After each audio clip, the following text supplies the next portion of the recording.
부당한 처우 외에도 가혹행위로 제대로 걷지 못한다는 주장도 제기됐습니다. 국방부는 이번 사안을 엄중하게 받아들인다면서 유감을 표명하고 군 병원을 적극 개선하는 개선책을 마련하겠다고 밝혔습니다.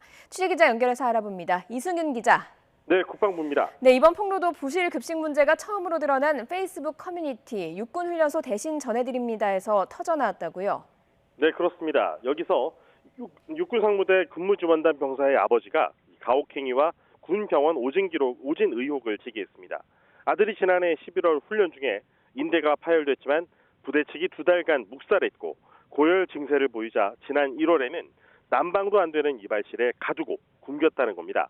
이후 아들이 민간병원에서 수술을 받았지만 격리 중 낙상 사고와 부실 관리로 입원 중이었는데 군의관이 보지도 않고 엉터리 진단을 내리며 입원과 치료를 거부했다고 주장했습니다. 또 이 군의관이 민간병원의 재수술 권유에 응하지 않다가 병원 의사가 전화를 직접 건 뒤에야 입원을 허락했다며 제때 치료를 받지 못했던 아들이 5개월째 제대로 잘 걷지 못하고 있다고 주장했습니다.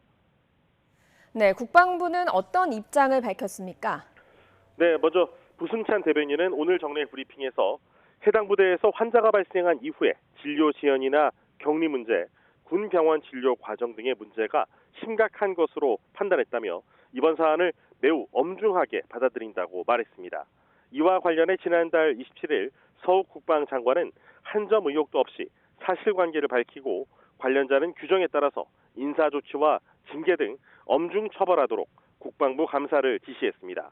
부승찬 대변인은 이어서 이 감사 결과를 중심으로 이 군병원 전체에 대한 문제점을 식별하고 보완책을 마련하는 계기가 될 수 있도록 적극 추진토록 하겠다고 덧붙였습니다. 국방부 대변인의 말을 직접 들어보시죠. 환자에 대해서는 군이 모든 책임을 지고 진료비 지원 등 적극적으로 조치할 예정입니다. 이번 사안에서 식별된 문제점에 대해 매우 유감스럽게 생각하는 바입니다. 이처럼 페이스북 육군훈련소 대신 전해드립니다 페이지를 통해 급식과 간부의 폭행 등 육군 병영 내 부조리에 대한 폭로가 잇따르고 있습니다. 이처럼 이 부실급식과 과잉 방역 질타를 받자 육군이 소통합니다 페이스북을 열어서 불편사항을 직접 확인하고 소통하기로 했습니다.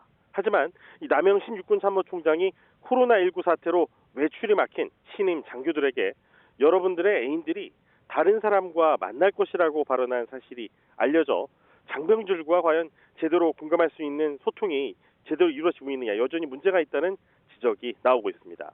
앞으로 SNS를 통해 이 병사들의 폭로가 계속될 가능성이 여전히 큰 가운데 군 당국은 국방부 차원의 대비책을 고심하고 있습니다. 지금까지 국방부에서 YTN 이승윤입니다.